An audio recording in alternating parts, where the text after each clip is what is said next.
Okay, this is a great little movement snack that is applicable for you to do whether you are sitting at a desk or you're going out on a hike. You won't need much, either a tree if you're outside, or if you're at home, you can just use a wall. So we're going to use 3 exercises. Hopefully we can get through this in about 15 minutes. The first one is wall cogs.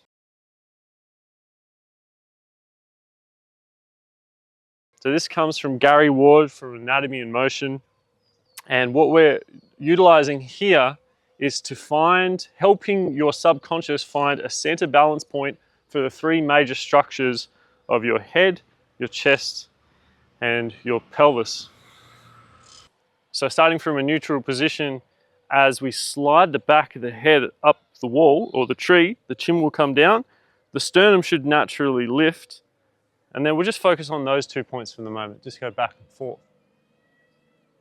So sliding the back of the head up and down the wall.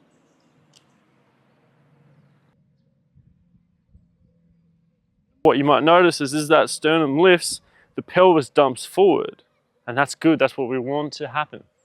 So don't think about it too much. The body will know naturally how to do this. All we're doing is moving these 3 major structures of the body back and forth. We're mainly thinking about the head and letting everything else come along. So as that head comes down, the sternum drops, the pelvis comes forward into posterior pelvic tilt. So as always, but especially with these exercises, it's about finding that balance between ease and effort. Yes, we want to be seeking more range of motion, but not at the expense of tension. We don't want to tense up and have your nervous system be fired up because you're really trying to force things. So find that balance between ease and effort in here. You want to be able to feel relaxed. You want to be able to breathe gently as you're going through each movement in this routine, but especially with the wall cogs. So that's the cogs. We'll move on to the next movement, which is one of my favorites. This is the spinal wave.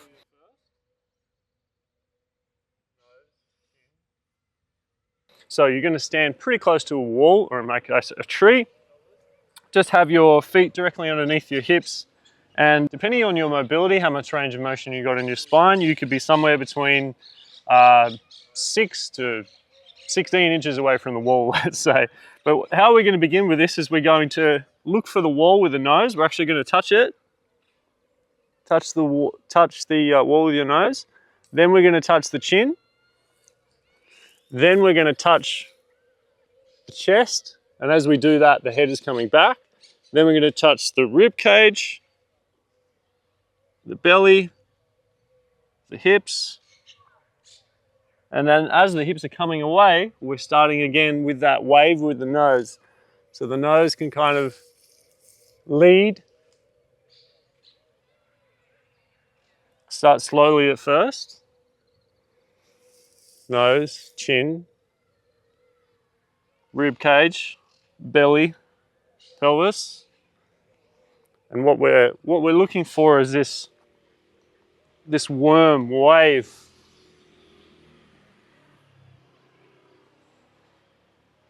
And the reason why we're doing it up against a wall is just so that you've got a target to work towards and a point of reference.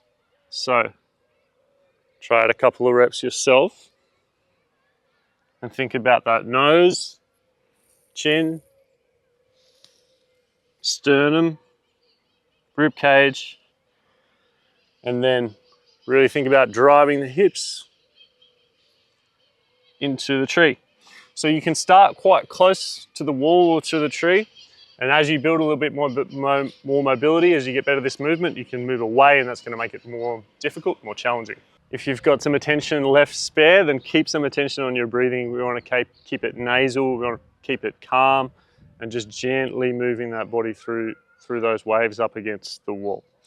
So that's our second exercise. We'll move on to the third and final exercise, which is, I don't actually have a name for this yet, but it was developed by David Weck, the guy that invented the Bosu ball.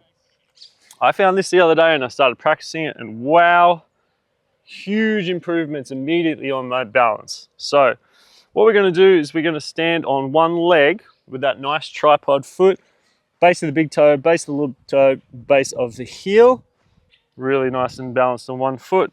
And we're going to lock the other foot back behind the soft part of the knee, and we're going to drive the knee into a wall, or in my case, a tree.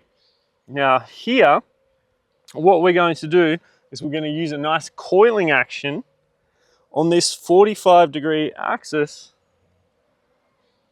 back and forth. So we're really getting into those corners of the body here, where I'm aiming to lift my top elbow away, and I'm trying to drive my bottom elbow down. And you can see I'm really collapsing and closing this part of the rib cage to the pelvis, and this side's really opening up.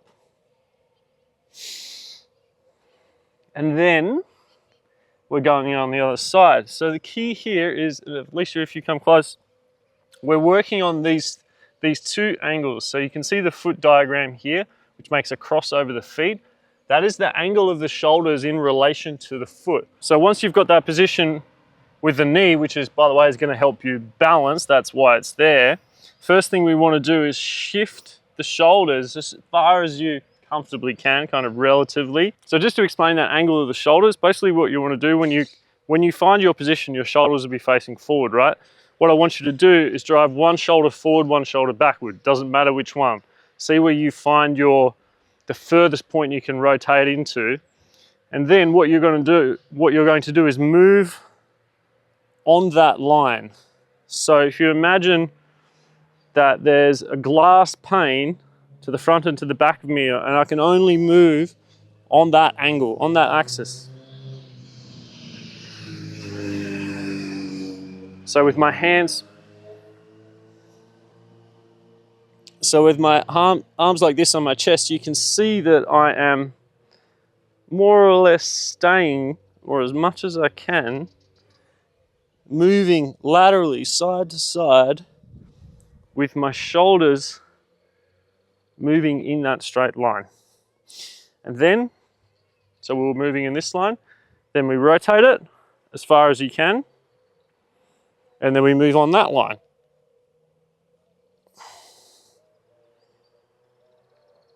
And we're just moving back and forth. And as you get more comfortable, as you're more confident about the angle at which you're moving, you can then really get into those corners and start that coil. We're driving the lower elbow down, lifting the top elbow up, staying relaxed, breathing through the nose.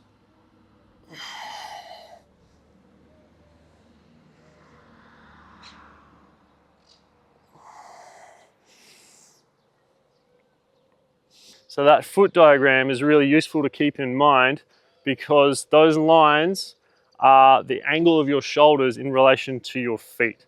So they're the lines that you're going to be picturing and moving on as you're coiling back and forth on one leg. To finish it up, if you've still got a little bit of time, what I'd recommend is just doing a little bit of shaking. So feet directly underneath the hips, and rotate the head a little bit, let the shoulders relax, empty the arms, bounce on the knees. Keep the feet on the floor, keep the contact there, and then you can just experiment with how violent that shake is.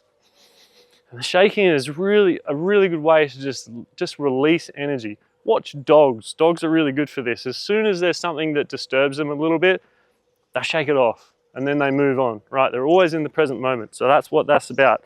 Just shaking out some of that energy, getting a little bit of movement, and also crucially helping just getting back to realigning the spine after we've done all that beautiful coiling work left and right, as we've really opened up the spine and improved our spinal mobility, and as we have allowed the brain to reinterpret the spaces in which your three major structures of the body are aligned and are realigning with the cogs. So it's a really nice little movement snack. You can do this as much as you want. You can't overdo it because it's just really not intense, but it's so good for your spinal health, for your brain health, and for your posture.